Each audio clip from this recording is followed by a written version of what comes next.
Hi YouTube, Lizzie B here. You like my hat?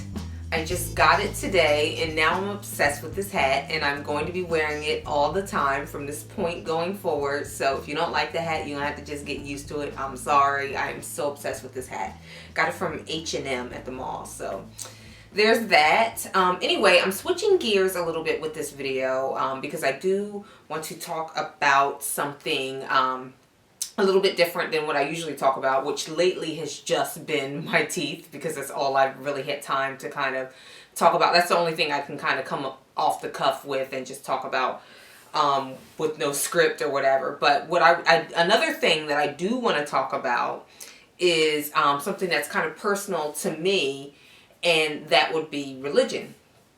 And I have not been religious for a very, very long time. And from the title of this post, you'll know that the religion that I was in was Jehovah's Witness.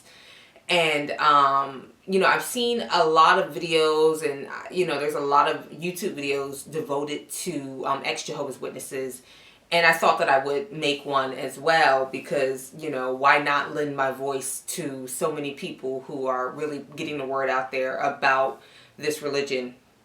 And, so to give you a little bit of background information on me, I am not the most religious person that you'll meet. Even when I was a practicing Jehovah's Witness, I was not good at it.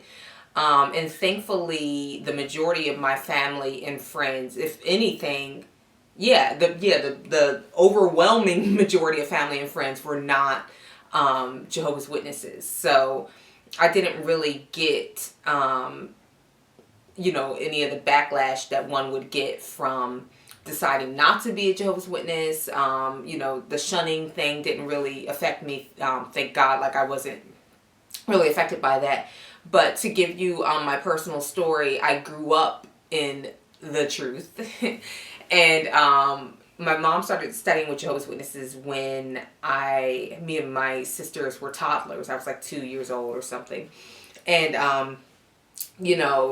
I don't really remember too much about life pre-Jehovah's Witness.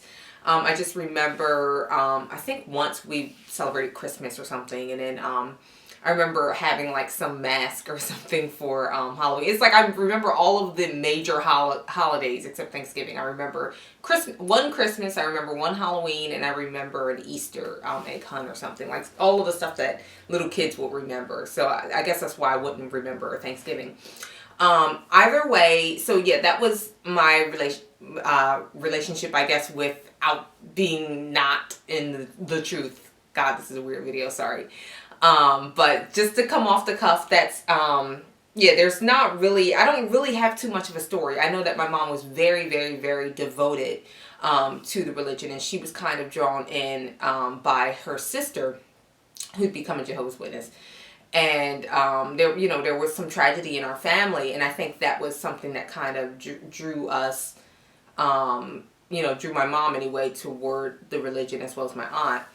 And my mom kind of dove in, and she got baptized in the 80s, and we were very devoted family, and we followed all of the rules. And I remember being kind of an outcast with other kids and not being able to celebrate holidays. And my mom did the pioneer hours. I don't know that she ever officially became a pioneer outside of like just doing auxiliary pioneer stuff, but maybe I'll do a video and have her on like on Skype. But yeah, she did a lot. I just remember her being out in service all the time. And when you're a kid, you don't really care too much about going out in field service. It's not really embarrassing or anything. And so sometimes we would go with her and that kind of thing. But my mom was very, very adamant about us not spending too much time with anybody that was not her. I mean, like, she just didn't let us get babysat by anybody. Like, she didn't trust the elders. She didn't trust any of the people in the church. So we were up under her quite a bit. And that was to the chagrin of a lot of the people in our particular congregation, because they felt like she should trust them more. And it was clear that she did not trust them.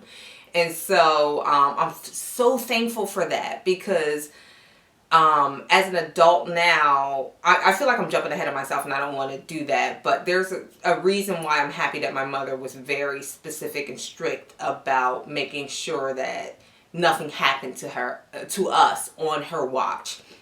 So anyway, grew up in a very, very, very strict congregation. Our congregation was known for being dysfunctional.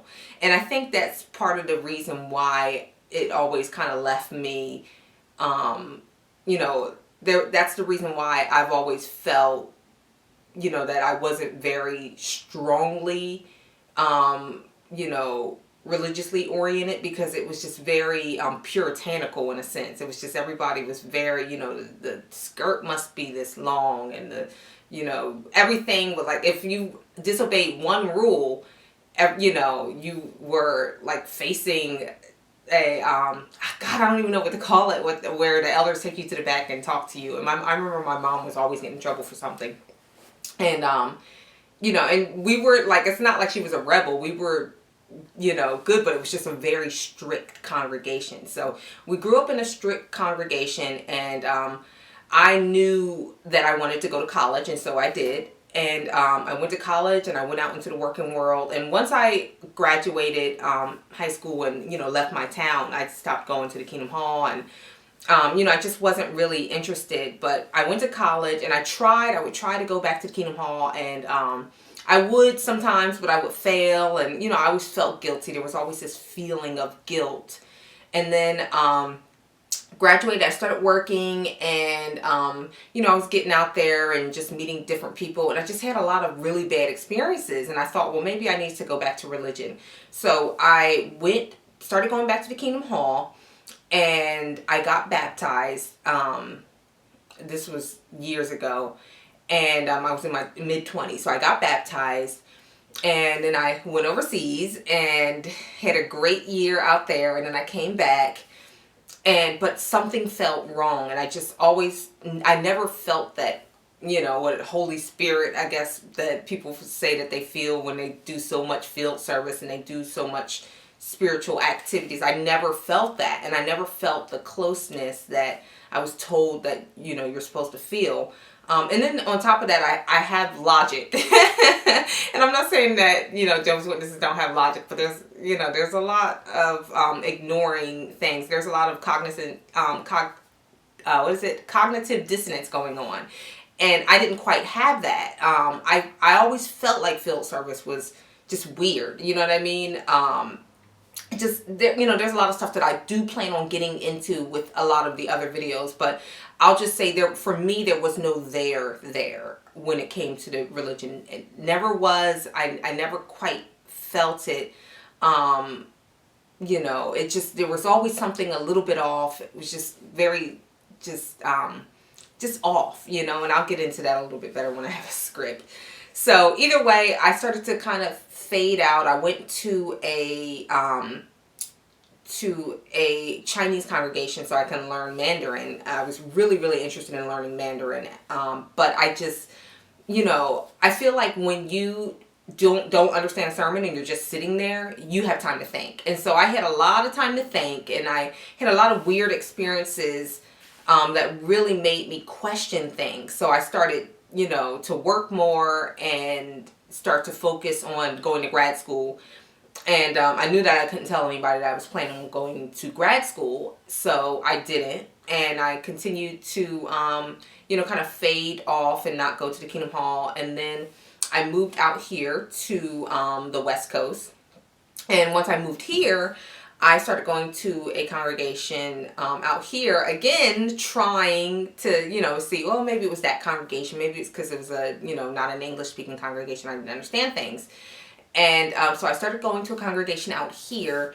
And again, you know, there were the people that really just wanted you to get out and go out and field service. It didn't matter who you are, what's going on in your personal life, is how many field service hours are you doing. And I thought to myself, I'm fine. Like, one good thing that I didn't mention throughout all of this is that I have a lot of friends. I have a good support system as far as my family and friends go. And I always made a point of, keeping friends that weren't Jehovah's Witnesses, mainly because in the congregation that I grew up in, all of the kids were rebelling. And so the kids in the congregation were really, really rebellious. They drank, they did drugs, they were, having sex. And my mom was not about that life. So, it was, in a sense, it was better for me to hang out with the kids in our neighborhood as opposed to the ones that were going to the Kingdom Hall. So because of that pattern, starting at a very young age, I always managed to make sure that I had friends. And thankfully so, because, when times got rough, it was not the friends that, were helping me. I mean, there were times where they really, really helped me, and I really appreciated it. And I was happy to be able to help them as well. But there's a certain level, there's a certain amount of honesty that I knew I couldn't have unless I wanted to be shunned and that kind of thing, and I just wasn't ready for that. So I wanted to make sure that I had friends that weren't conditional, friends that were just genuine, and that you might say something that you might admit something that's wrong, or maybe you might have a bad thought and you're like, whatever. I don't even want to say bad thoughts because I don't believe in that either, but if I'm honest about who I am and what I want to do, or being an adult and deciding that I want to, smoke a cigarette, or I want to have sex or something like that, I knew that this person is not going to never speak to me again. You know what I mean? It's just ridiculous. So I always kept that in the back of my mind. And so later on in life, when I moved out here and I started trying to go back to the Kingdom Hall, and I saw these conditional relationships that they wanted to form with me, with the love bombing and that kind of thing. If you've read anything about cults, you'll know about love bombing, and that's what they were not doing. And so, yes, I said cult. I'll get into that later with another video.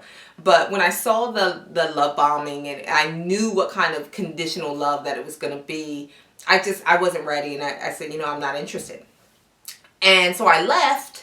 Okay, sorry, I think my video stopped, but where I left off is that so I moved out here and I started going to the Kingdom Hall, but I never really I stopped going, but I never really doubted what I was teaching. I never or what I was being taught. I never doubted the teachings of Jehovah's Witnesses. I never doubted the Bible. I never doubted anything.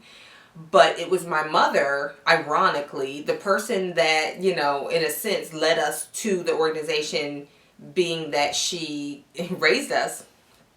It was my mother who called me up one day after I haven't gone to the Kingdom Hall in years.